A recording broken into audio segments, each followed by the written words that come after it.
and we meet again. And it's been quite a while. It's been 2 weeks since I have done any sort of wrestling here on this channel. And you know what? Because you guys have been oh so patient while I've been in Orlando, I'm going to throw you guys a bone. For the WWE fans that are watching this video, I'm going to do something that I don't normally do in a combined video. I'm actually going to, if you read the description, you'll see that I'm going to recap Night of Champions real quick. And basically I'll go talk about the matches on Night of Champions, and then I'll kick into what happened on Raw from last night. So let's go into Night of Champions. Night of Champions was on my birthday this year, and Night of Champions was what I did after a matinee showing of the Blue Man Group, where they actually put me in the poncho section.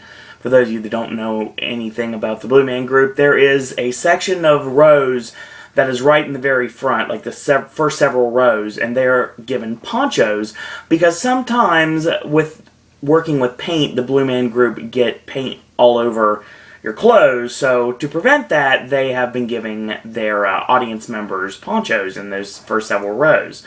I was sat behind them, and about 6 rows behind them. And about 15 minutes before the show started, they're like, "Owen, would you like to join us in the poncho section?" I was like, absolutely, I would. So they gave me a poncho, and the Blue Man Group, phenomenal. If you get a chance to go to Blue Man Group, whether it is playing in your town, or whether you are lucky enough to go see it at City Walk at the old Nickelodeon Studios at Universal Orlando, take it, take it, take it. Blue Man Group is amazing.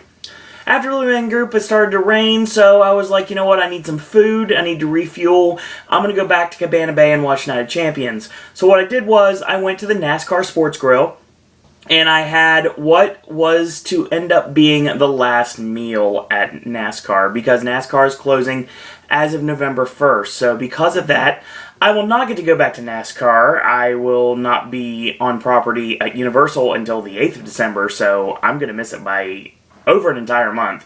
So that would be my last meal at NASCAR, quite appropriately on my birthday. So after that was over, walked through City Walk, took the bus back to Cabana Bay, got up to my room, set up my laptop on the bed, and put up my pillows, propped myself up, got my notepad ready, and I saddled in for Night of Champions. So let's talk about Night of Champions, shall we? Now, usually I would talk about storylines and everything. I'm basically just going to recap the matches and what I thought of them. And obviously I did not watch Raw or SmackDown the last couple of weeks, so I'm a little bit behind on the storylines, but I'm going to guess they're probably about the same as they were. So we started off the show. Battle for the WWE Tag Team Championships. It is Goldust and Stardust trying to wrest the Tag Team Championships from Jimmy and Jey Uso. We pick it up midway through the match, and Goldust has got a chin lock on Jimmy Uso. Jimmy punches his way out, whip in, charges in, eats the back elbow, and Uso fights his way out of the corner. Goldust catches him with a spinebuster, 1-2, and a kick out. Goldust tags Stardust in. He gets a 2 count right off the top. Front face lock is applied. Uso fights out with punches and a headbutt.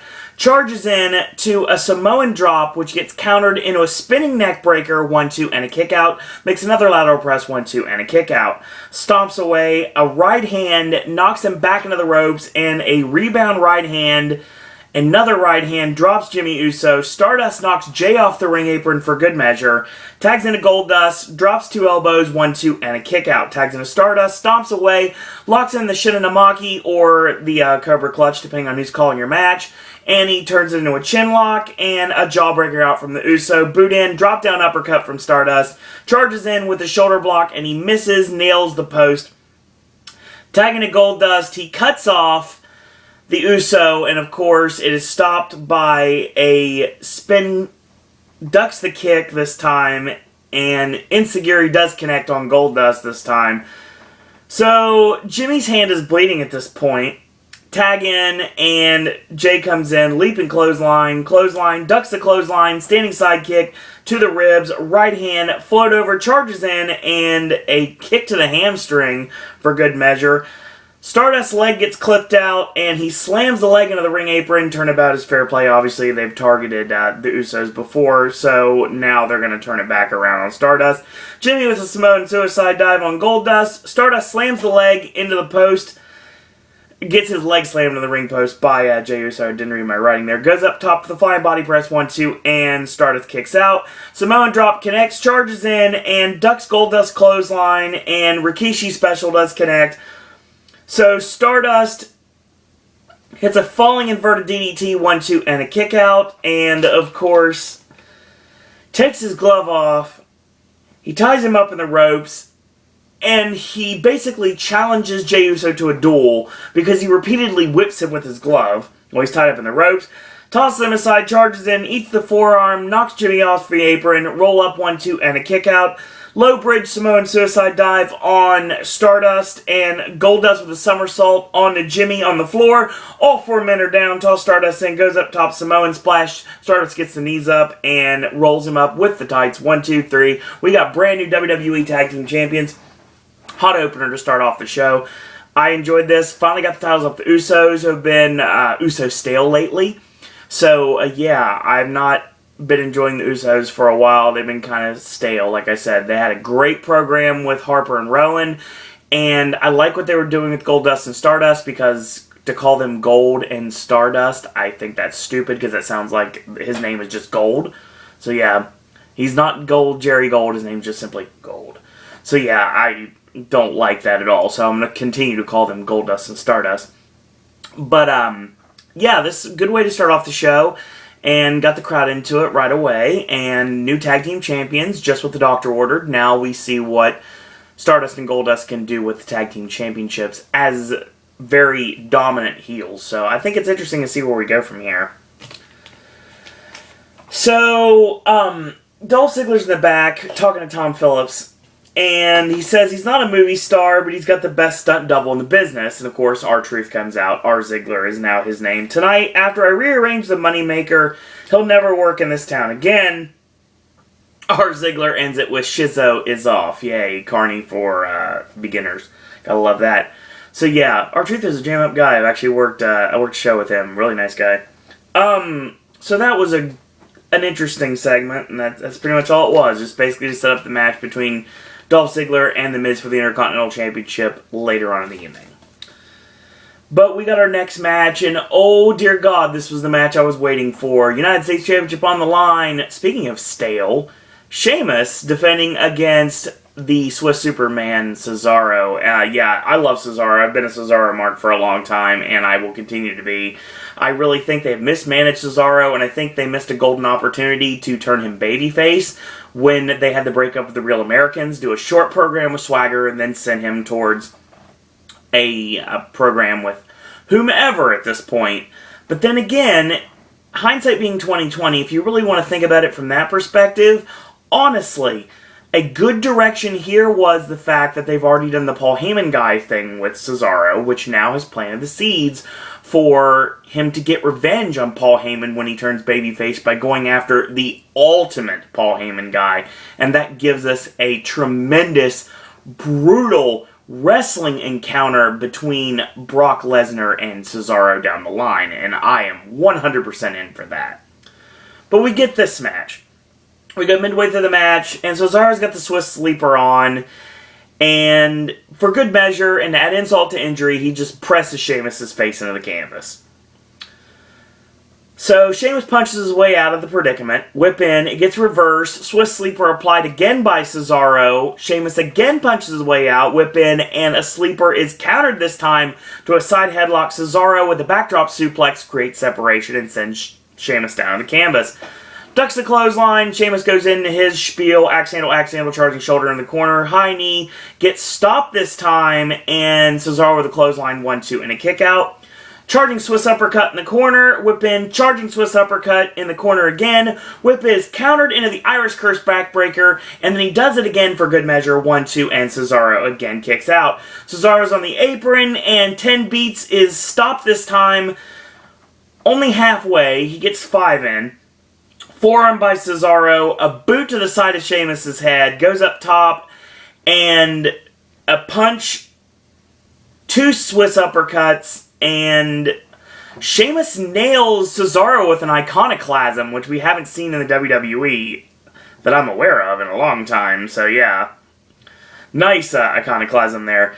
White Noise is countered by a forearm, and he ducks the Brogue Kick, tosses him up in the air, pop-up Swiss Death, 1-2, and Sheamus kicks out. Goes for the butterfly suplex, gets blocked again, kicks him in the head, charges in into Sheamus' back elbow. High knee, over the shoulder power slam, connects 1-2, Cesaro kicks out, sets up for the Brogue Kick, ducks in, roll up, 1-2, and Sheamus kicks out. So he goes for a Tiger Driver, does connect 1-2 and a kick out. Gotch style neutralizer, backdrop, lands on his feet, does Cesaro, ducks the clothesline, and then ducks the Brogue Kick. Sheamus gets caught in the Alpamare water slide, 1-2, and the U.S. champion again kicks out. Great finishing sequence. I love how they're setting this up. So Sheamus is in trouble. Cesaro gets cocky, starts slapping Sheamus over and over again. Of course, that's just going to tick off an Irishman, obviously. So, a gut shot. So they start trading blows, and the Swiss uppercut connects, and a boot to the face, right in the corner, and he's got Sheamus where he wants him. And he keeps going at it, and Sheamus is like, "No what, fella, I want more." So, he nails the Olay kick, and then the punches in the corner, and Sheamus is about to drop at this point. And Cesaro takes some time to back up, and when he backs up, he walks right into a Brogue Kick, 1, 2, 3, and Sheamus retains the United States Championship. Tremendous back and forth matchup between these two.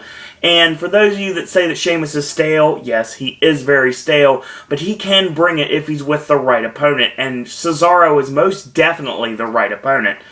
Do I think it's the time to take the U.S. Championship off of Sheamus? Absolutely. Take the title off Sheamus, put it on someone else, and give Sheamus that much-needed heel turn that he needs. I think Sheamus and the Authority is just what the doctor ordered. I think it makes perfect sense given the fact that his real-life friendship with Triple H.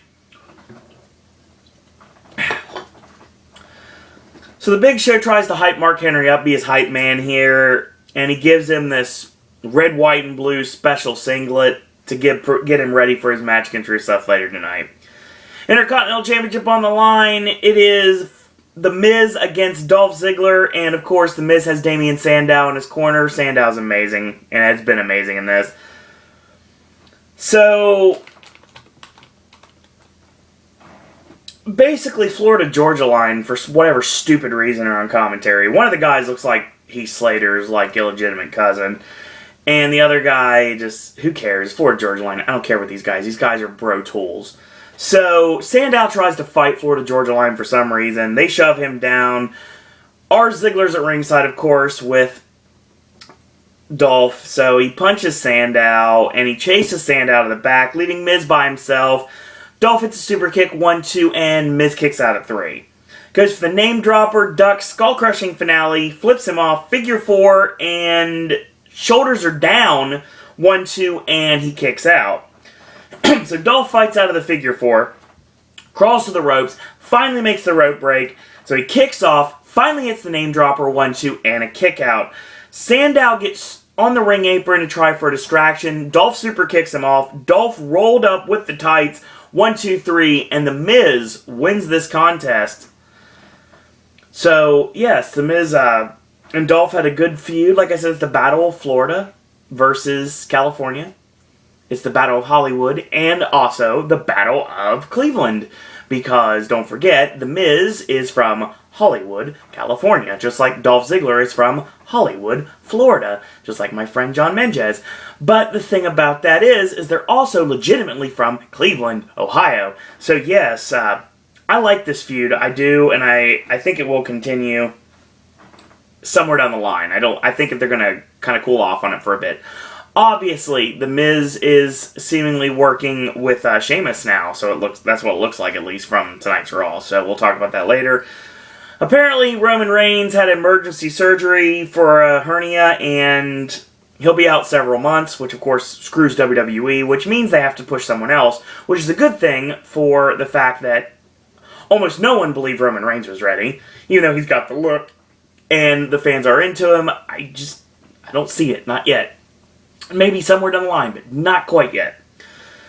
So Rollins comes out, he wants a match anyway, and he's going to say, you know what? It's like 1 minute you're on top of the world, and next minute you're Roman Reigns. So yeah. You have no excuse not to be here tonight. I'm going to give him just basically you need to be here. I'm going to give him... Wow, sorry, I'm reading my notes here and I have no idea what that says. He basically says he's a loser and he says he needs to be here right now and face him or accept the forfeit. They ring the bell, Charles Robinson counts to 10, and they ring the bell again. They announce Seth Rollins the winner by default. By forfeit, of course. It's not official till you raise my hand. He does. I understand you wanted to see me compete tonight. I'm disappointed in Roman Reigns. He's not man enough to face me. But I am an opportunist, and right now I'm going to issue an open challenge to anybody in the locker room who wants a match right now. This never bodes well for someone who issues an open challenge, especially a heel. So a cab arrives. Here comes Dean Ambrose, fresh from his movie that he just finished filming the day before.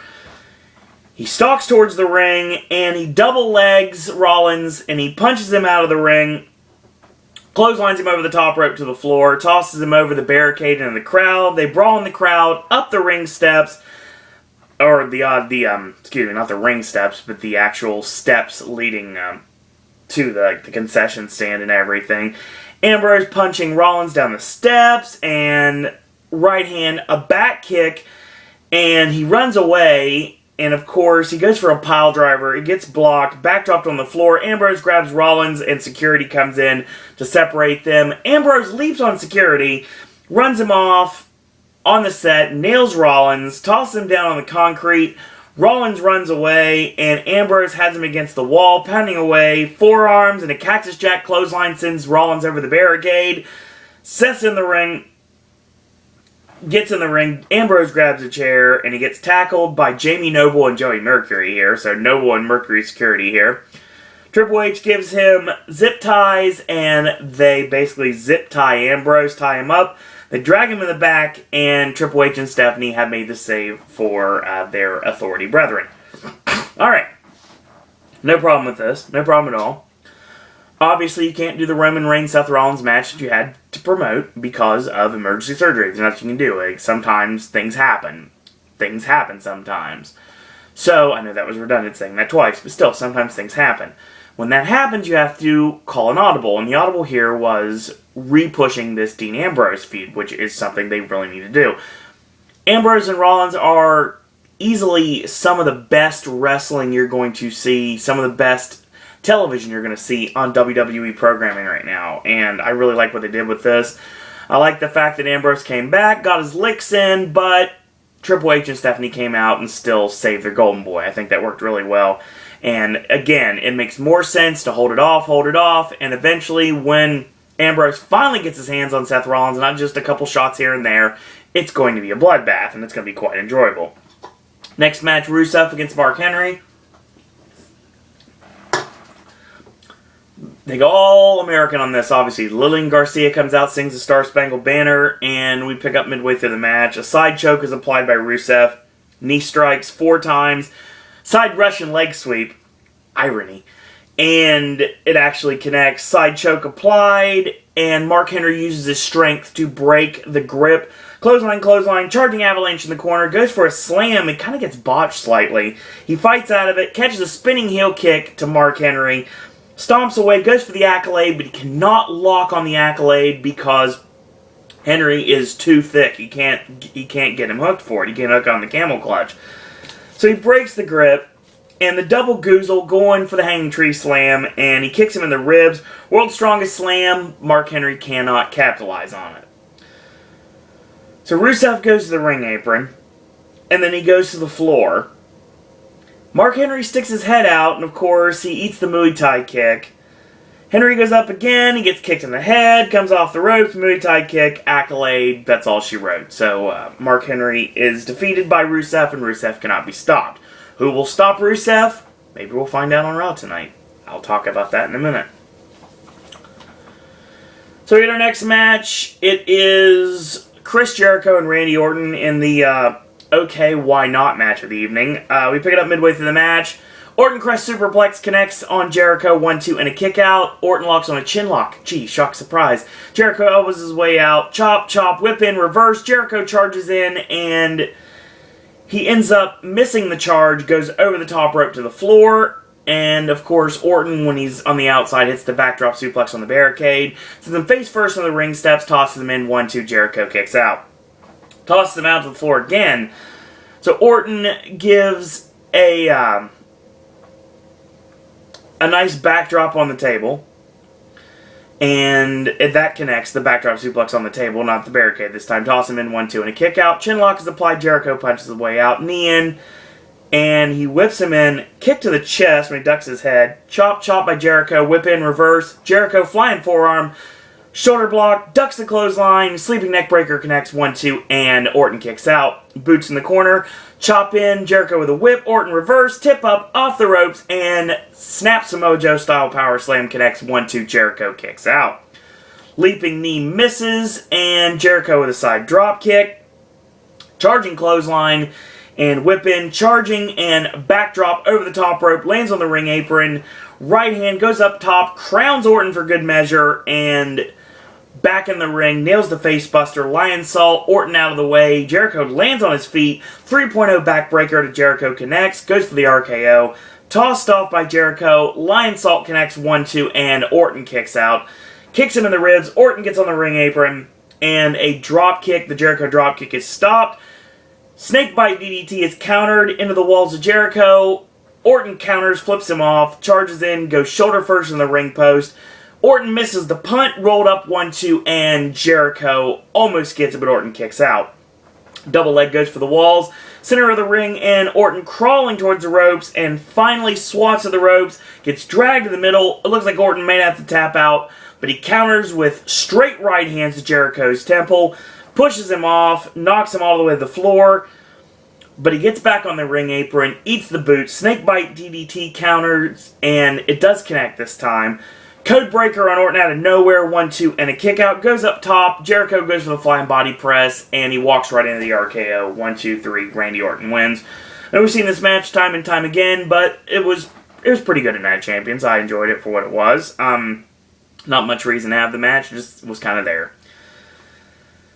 Next match, it is a three-way for the Divas Championship. It is AJ Lee, it is Paige, and it is Nikki Bella. So, mounted headbutts to AJ from Paige, puts her in the ropes, going for the knee strikes. The repeated knee strikes connects. Nikki forearms Paige off the ring apron, roll up 1-2 and a kick out. Nikki with a chin breaker on AJ, gets a 2 out of that.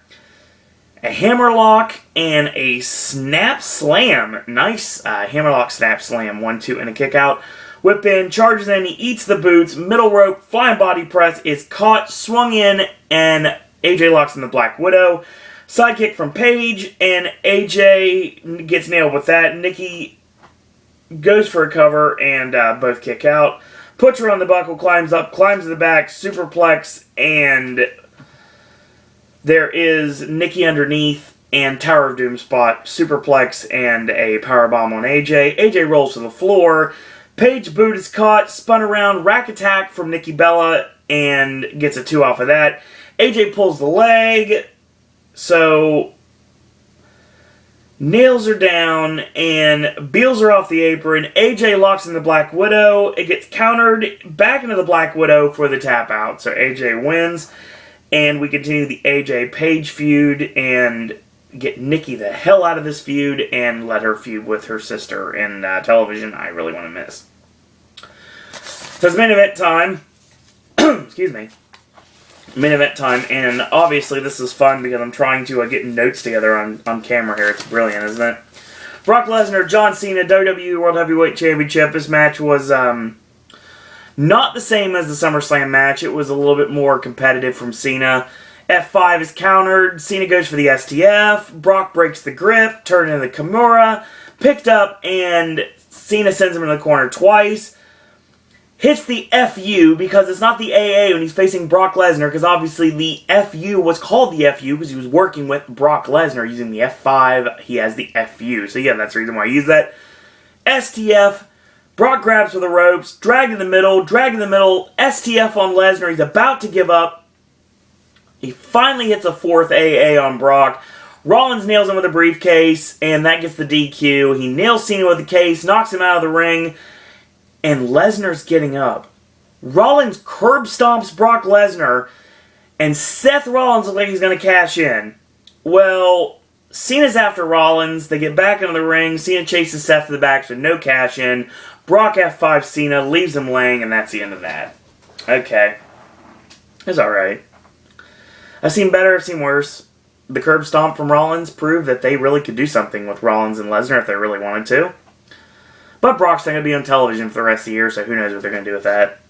Pay-per-view was alright. I like the opening match. I like the Usos against Goldust and Stardust. I severely love Sheamus and Cesaro.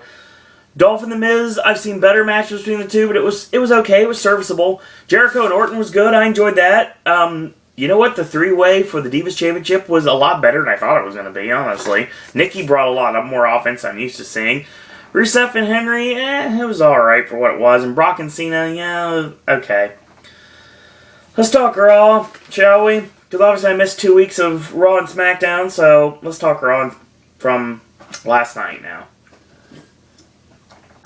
Yeah, so if you're playing along, if you miss Night of Champions, you really didn't miss much, go back and watch Cesaro and Sheamus. And if you want to watch Brock and Cena, go back and watch that. Watch the Usos against Goldust and Stardust. And check out Jericho and Randy Orton if you're not tired of that match. Let's start Raw, shall we? Seth Rollins comes out after what happened when he got paint bombed attacked via a briefcase last week. He says, kill the music right away. He's like, you think this is funny? The real highlight from last week, of course, was when they show Rollins curb stomping Ambrose on the briefcase. Cena came out for the save, but he ended up eating an RKO from Randy Orton, and he got curb stomped on the case as well. Basically, this is when Rollins says, that's what happens. Here comes Joey Mercury and Jamie Noble out. They try to stop him from saying anything else. Everyone wants a piece of Seth Rollins. Cena comes out and chases Rollins into the crowd, and this is a diversionary tactic. I don't even know if that's even a word. But basically, he comes in and diversionary tactic, basically because Dean Ambrose is waiting in the wings, and when Rollins turns around from being chased by Cena into the crowd, there he is. And Ambrose fights him over the barricade, and Cena grabs him, and they all start fighting, and then Ambrose nails, and then all of a sudden here come Noble and Mercury, and they basically get Seth the heck out of Dodge. So, Seth powders, Triple H and Stephanie come out, and they says, you both want Rollins, well, he's going to welcome this opportunity, he welcomes this challenge. The Authority present opportunity here, and tonight it will be John Cena and Dean Ambrose against Seth Rollins, Kane, and Randy Orton. Be careful what you wish for, boys. So we're setting up our main event.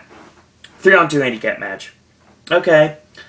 Apparently that's all it is. During the fall, it's just nothing but tag team matches. Like, singles matches are few and far between nowadays.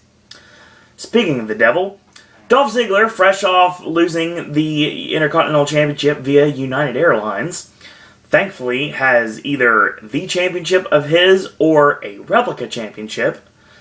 And he is in action teaming up with Jimmy and Jey Uso, taking on the WWE Tag Team Champions Stardust and Goldust, as well as Cesaro. This match was good right away before the match pretty much even gets started. Jey ends up getting sent to the steps by Goldust. So right away he starts selling. But then again, when we come back from commercial break, he's like, oh yeah, he's like fired up and everything. I was like, okay, stop selling now, apparently. Stardust locks in an abdominal stretch on one of the Usos. He gets hip tossed out, boot in, drop down uppercut, connects, tagging to Cesaro. He mocks Ziggler with the hip swivel and nails the leaping elbow drop, 1-2, and a kick out. Leans Ziggler against the bottom rope and nails a hesitation drop kick, 1-2, and a kick out. Locks in his own Shinanamaki, and it turns it into a front face lock. Rolled up 1-2, and Cesaro kicks out. So tag in to Goldust. Elbow to the back of the neck of Jey Uso, and he works him over, gets a 2 off of that. So stomps him in the head, punches in, and a chop. So Jay's fighting his way out here. Punch, chop, right, chop. I feel like I'm playing Parappa the Rapper here. Comes off the ropes, and a boot is caught, spun around, and A Enziguri kick almost connects, like got it a little bit of it, so not enough to really do any damage to Goldust. Tag in, and Dolph Ziggler comes in right after the tag to Cesaro. Of course, the sheer definition of hot tag right here. So I have to breathe here because I know what I'm about to do here. So, hooking clothesline, and knocks Stardust off the ring apron. Smart move. The big splash in the corner hits the reverse neck breaker on Cesaro. Cesaro ducks the name dropper, and a tilt-a-whirl countered into a satellite, into a sleeper hold to Cesaro. Backs him into the corner, and then he does it again. Diving uppercut in the corner, misses, and name dropper doesn't this time. Goldust makes a save on the 3 count before it's completed here. Goldust ends up getting low bridge, knocked over the top to the floor. Samoan suicide dive by the Usos on the tag team champions on the floor. Meanwhile, in the ring, Dolph eats a Swiss uppercut, 1-2. Uso makes a save. So, Uso gets tossed over. Dolph with a roll-up, 1-2, and a kick-out. Charges in, and Cesaro gets the back elbow up. Tagging to Stardust. Stardust comes in. It's a falling inverted DDT, 1-2. Dolph kicks out. Comes off the ropes, eats the back elbow, tagging to Uso. And we get a nice clothesline, and it is ducked. And three-way super kick party! Three-way super kick party! So Jimmy goes up top, nails a Samoan splash on Stardust, 1, 2, 3, and the Usos and Dolph Ziggler win. I like this. I like a good fast-paced opening, start off the show. Say what you want about any of the superstars in this match. I enjoy all of them. Like I said, Uso stale, but still, they could turn it on when they're working with people that they work well with. I say they're stale, but I don't think they're bad. I think they need to be freshened up a bit. And that was what we had here. I like the setup for the finish. I like the super kick party, the three-way super kick party, to paraphrase the Young Bucks there. So yeah, that's what it basically was. So our next segment, here comes Adam Rose along with the Rosebuds, along with the Bunny, and I think I saw like Nacho Libre and like Captain America. That is the Captain now. So, they brought out Kathy Lee and Hoda. Apparently, they're hosting the Today Show now. And they're wearing gaudy robes. And this was my first WOT for the evening. And WOT is W-O-T, which is waste of time. That's going to be a new thing we're going to use here on the Wrestling Recaps of Pop. It's WOT, waste of time. And that's exactly what this was.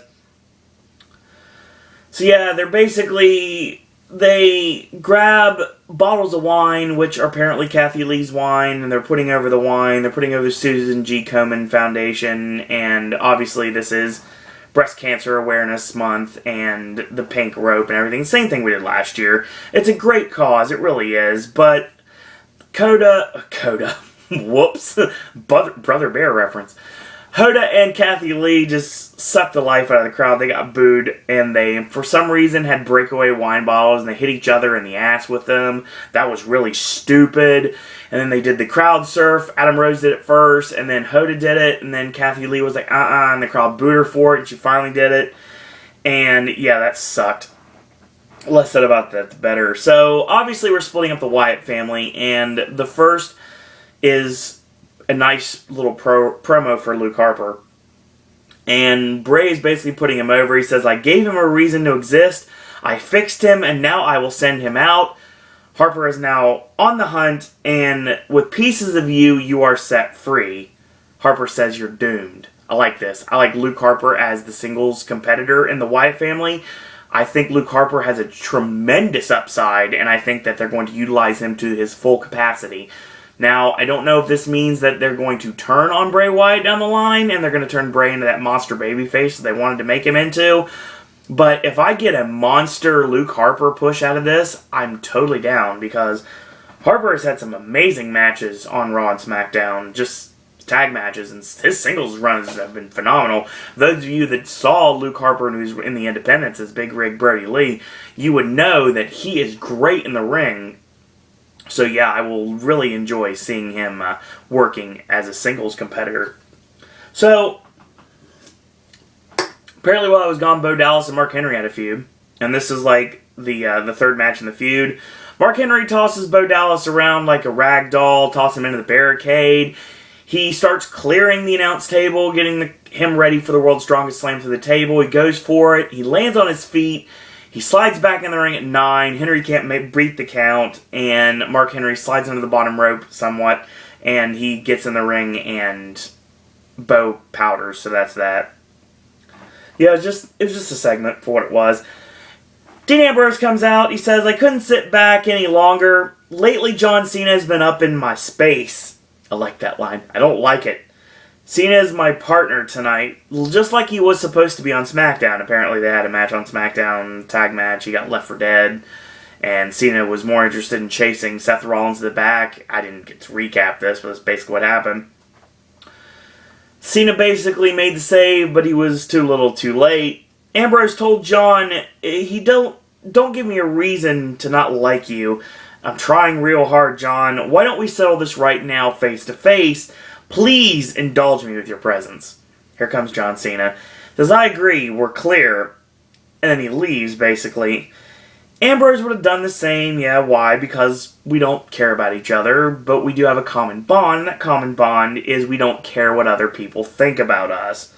Maybe we can coexist tonight. Or maybe I could just drop you right here where you stand and then face the Authority by myself. Cena gets back in the ring. Of course, he's like, nah, time for talking now. It's going to be time for a fight soon. You've got something.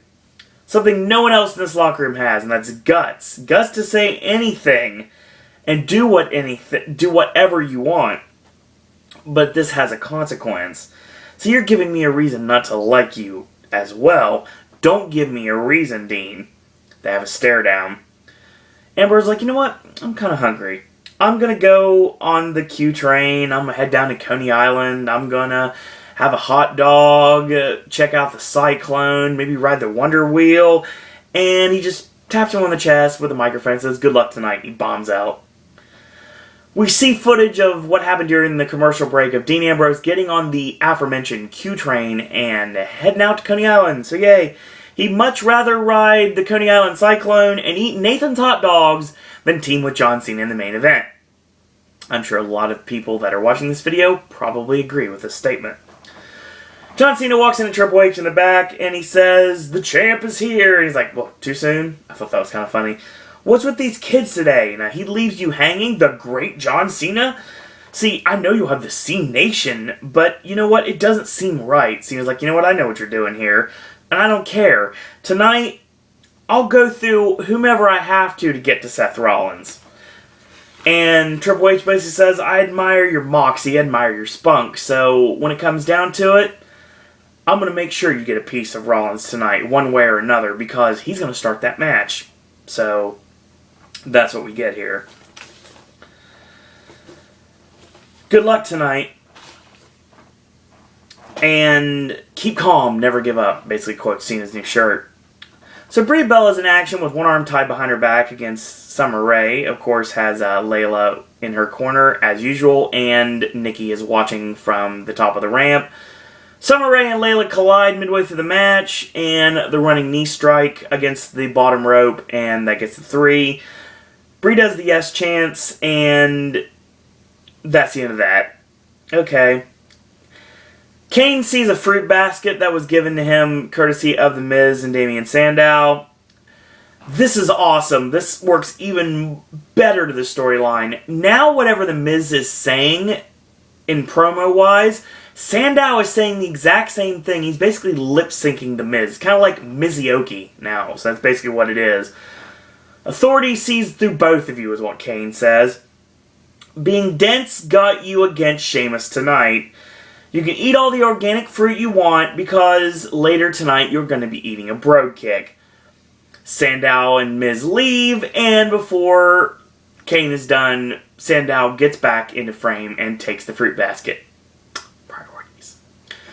Our next match is between Jack Swagger and Tyson Kidd. Tyson Kidd has Natty in his corner, of course, as well as his Beats by Dre headphones, which he loves oh so much. Midway through, Swagger Bomb connects, and the takeover, does not connect because Tyson lands on his feet, rolls him up, and goes for the sharpshooter. Countered out by Swagger, and he ends up hitting the high kick on the ring apron. He goes up top. It looked like Swagger's going for the belly-to-belly, but basically he kind of somewhat belly-to-bellied him off the top into the Patriot Lock, and Tyson fought it, but he eventually had to tap out. So yes. During the match, of course, he's playing Macho Man with Elizabeth back in the day. What he did was basically put Natty in his way, so Jack Swagger couldn't go after him. And after the match was over, Tyson Kidd did something really awesome. He was selling so well, he took off his boot, and he was actually holding his ankle, and he was just looking and glaring at Natalya. So yeah, we haven't seen the last of this storyline from Total Divas. So, we get another match. It's El Torito against Hornswoggle. Apparently now he is the manager, if you will, or the mascot in this case, of Slater Gator, Heath Slater, and Titus O'Neil. So he is wearing a gator costume. Yeah. So, Torito tries to wrestle the gator. He tosses the Matador cape over his head, and of course, when you put a gator in darkness, he falls asleep, and that's exactly what happened. Which was kind of probably lost on a lot of people that were watching this, but it kind of made me laugh. So, when they Heath Slater gets in the ring, and he finally takes the cape off, which of course makes the mini gator wide awake and alert, so he hits the gator roll, and Heath Slater knocks him all the way to the floor. And Titus gets on the ring apron. He gets gored off by Torito, and he misses the charge. Does mini gator and double jump moonsault connects, and that's the end of that. Yeah, don't care. Do not care. Do not care at all. Rusev and Lana come. That was my second Watt of the night. Rusev and Lana come out, and apparently the Big Show desecrated the Russian flag on SmackDown. Didn't see that, so yeah. Today is Vladimir Putin's birthday, apparently, which I think would have been really funny if they would have had, like, a chroma keyed, a party hat on Putin's image they seem to use every single week. There'll be no matchup with the Big Show, of course. He is apparently going into sensitivity training, and he was, like, banned from the show tonight, so he should be in prison, apparently. Supporting the Big Show, and what he did was a hate crime, so apparently we're going in this direction. Very strange. America is nothing. The Big Show is afraid, calls out the Big Show to be crushed as Rusev, and of course Big Show's not coming out because he's not there. And the Big Show is a coward, and that's just like all of you. You all are cowards. Here comes The Rock. Immediately, this gets interesting. Rock comes out wearing an Iron Mike Tyson Brooklyn, New York jacket that you also can see on the newest WWE signee, Kevin Steen. He takes it off, gets on the mic, he says, Rusev and Lana, right now we need to do two things, know your role, and he doesn't even say it. It's, of course, it's Sing Along with The Rock time and Shut Your Mouth. So, The Rock goes into his promo, he says, 4:30, caffeine, hit the gym hard, clanging and banging. Rock doesn't pull his shorts to his nipples, doesn't want to show the Moscow Moose Knuckle. So yeah, that got a pop from the crowd. He got on a jet, he flew to the Big Apple, landed Queens, took a cab to Manhattan, then he visited Lana's favorite meatpacking district, swam to Staten Island, jumped on the 4 train, and headed to the Bronx to show respect to Derek Jeter. Okay, sure, he's a Yankee, but I don't understand why this is a big deal. I don't watch sports, I don't get this. Because the crowd's been chanting for Derek Jeter all night. The crowd's been kind of sitting on their hands most of the night. So, then he went to his last borough, crossed into an iconic bridge, down Atlantic Avenue, and finished coming to the Barclays Center to simply say, finally The Rock has come back to Brooklyn. Lana interrupts, says, who do you think you are interrupting the great Rusev? You need to shut up. Rock, of course, has to address Lana for the first time. And you need to stop dressing like a Soviet streetwalker. Which actually trended on Twitter tonight. The power of the internet and The Rock's promos. So Rusev gets on the mic and goes all Ivan Drago here. He says, "Listen, you American piece of garbage. This is your last warning. You leave now or I will crush you." Rock's like, "You will crush me? Your breath smells like Chewbacca's hairy beanbags," which also trended on Twitter at some point. So, of course, then he's starting to put over Lana. Says, "She's beautiful in person." Says, "You're smoking, but you know what? You walk around like someone shoved a Smirnoff bottle up your Putin." Yeah. PG era is out the window when The Rock comes out. It doesn't matter what you think. Of course, Rusev tries to talk, you get shut up, and no one can beat you. But fact remains is, you run down our country. We don't boo you because you're a Russian. We boo you because you're two international world-class a-holes. Lana says, "It's enough." So now Rusev is hungry. He takes off his gold medal. His gold star that he got, of course. So The Rock says, well, Jay-Z once said, "Allow me to reintroduce myself." Rock basically says, "There's no sleep till Brooklyn, and The Rock will whip your ass." So Rock starts punching away, and he uses one last punch to knock Rusev over the top rope to the floor, and nails the "if you smell what The Rock is cooking." This is awesome because this actually worked really well because most people didn't know this was coming. Because there was an announcement The Rock was in New York. There was no announcement The Rock had any interest in being on Raw tonight. I think that was kind of a last-minute decision. That's what I'm thinking. Then again, that also could be one of those things like, yeah, they just kept it secret from the internet. Like the Lex Luger showing up and the first Monday Nitro, when no one knew that was going to happen, when he worked a WWF house show the night before. I was watching the Monday Night War on the network before Raw tonight, and oh my god, I totally recommend it. Even though there are way too much revisionist history, and if WCW would have won, they probably would have put them over a little bit more. I hope that they'll actually talk more about the greatness of WCW than just talk about the WWE stuff, but because I'm a WCW guy and always will be. This was a great rub for Rusev, and we talked a lot about somebody coming in and being the one to beat Rusev. The Rock beating Rusev would not surprise me, but I'm thinking at this point that this is also going to be designed to get Rusev over even further. I think this is what we're leaning towards, is Rusev and The Rock, and I think this is a match that you will see in the future. Now, this may be your WrestleMania match. The Rock and Rusev may be your WrestleMania match. It's a very good possibility because there is no knowledge of what either one of them are doing at WrestleMania next year. But they've set the stage for it. They've planted the seeds for this possible match down the line. And I have no problems with it.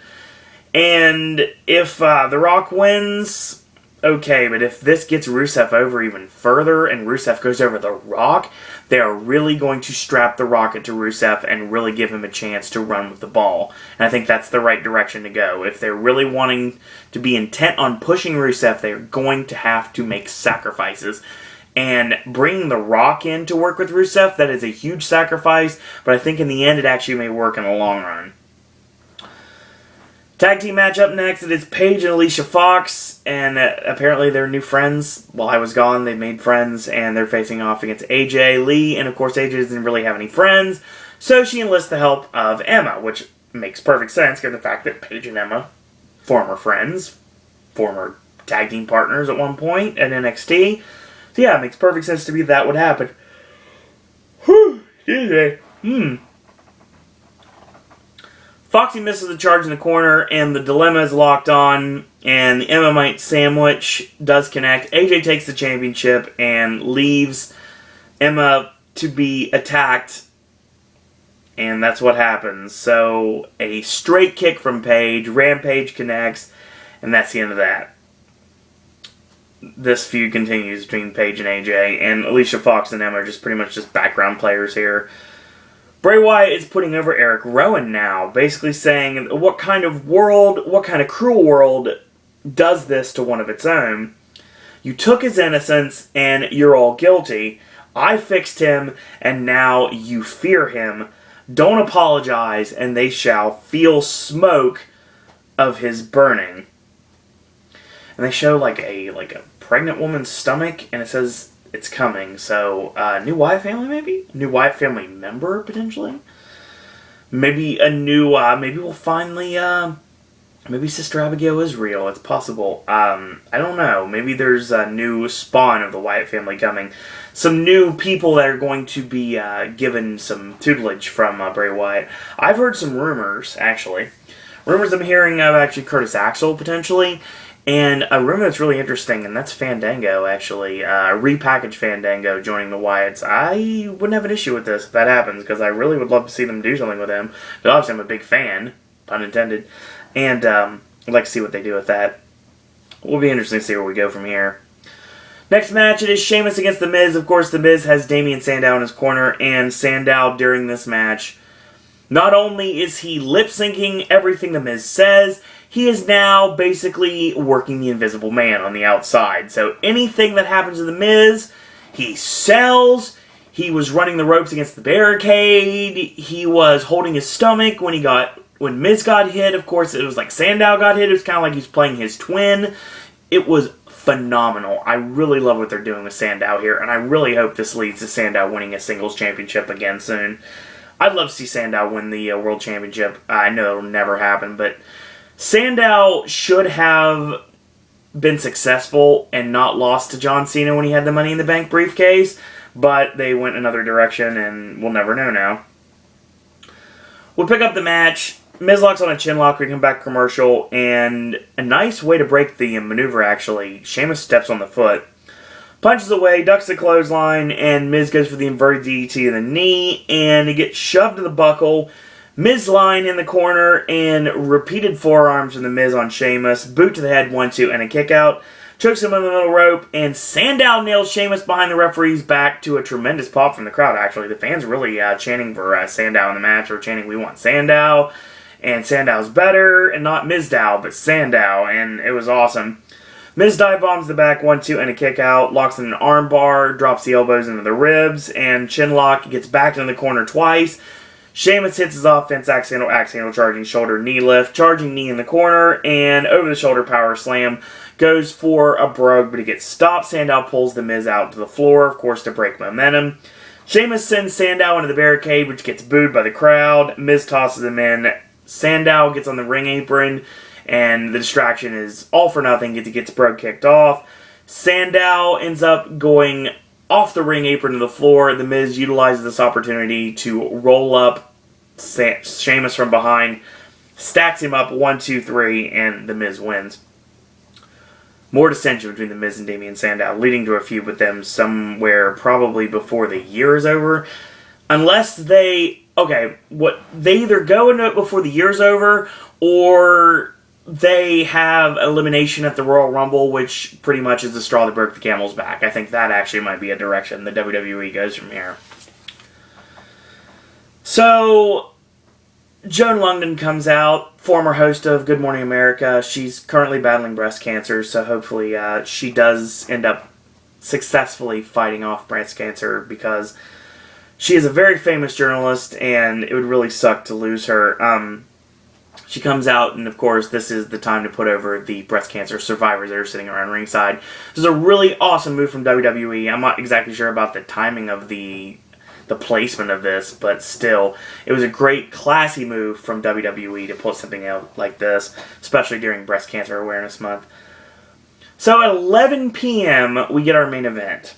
It is the handicap match. It is Randy Orton, and it is Kane and Seth Rollins against John Cena. Of course, Dean Ambrose nowhere to be found, because he's riding the cyclone right now, or having a Nathan's hot dog.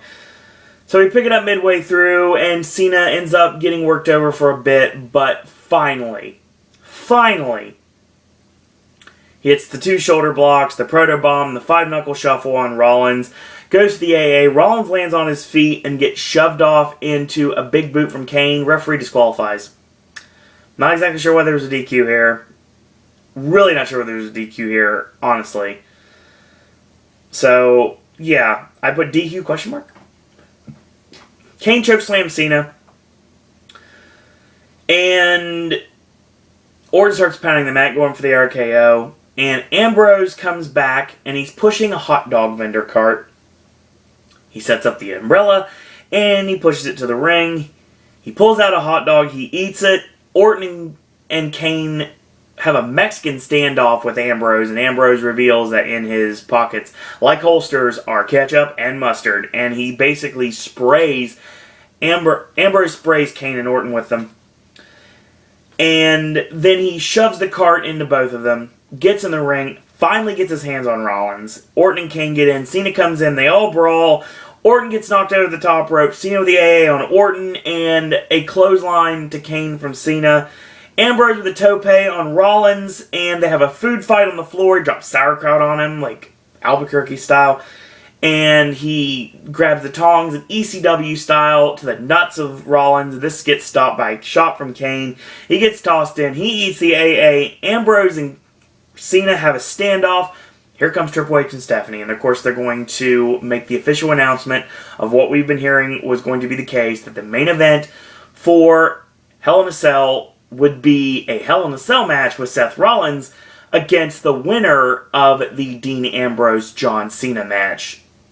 So, this gets made, and after this happens, Ambrose boot in the midsection, double arm DDT, nice shout out to Mick Foley all night long, and that's all she wrote. Ambrose leaves Cena laying, and that's how we go home on Raw. I like this a lot. We are getting a Dean Ambrose-John Cena feud, and maybe, I mean, it's never going to happen, but maybe this is the straw that broke the camel's back. Maybe Dean Ambrose is going to be the one that turned John Cena to the dark side.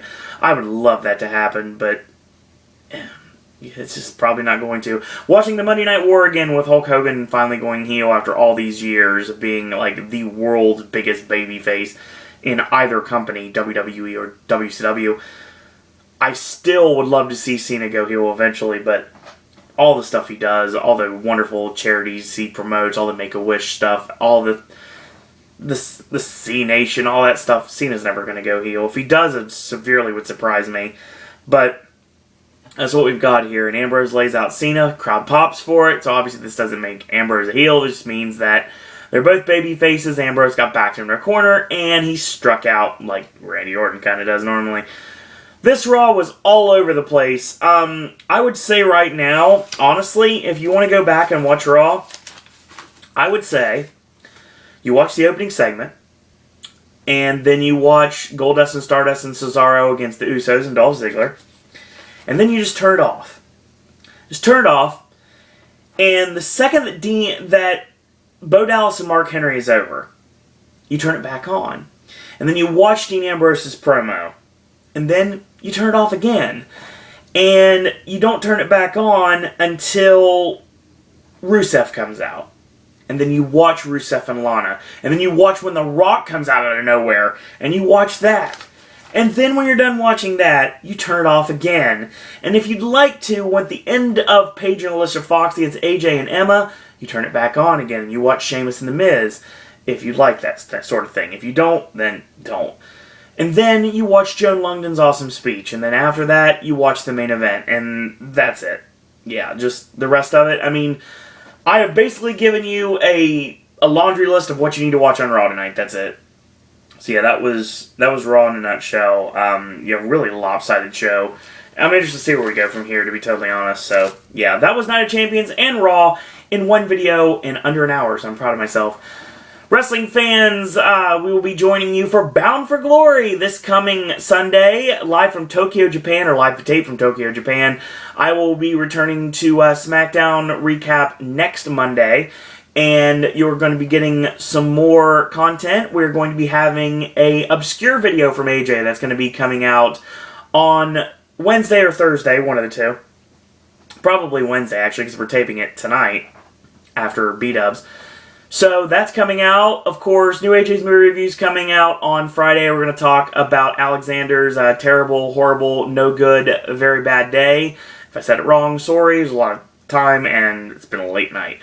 And obviously, we're going to be talking about The Judge. So Judge Dracula and Alexander is going to be on Friday. We're going to Athens, presumably on Sunday, for Lost Highway.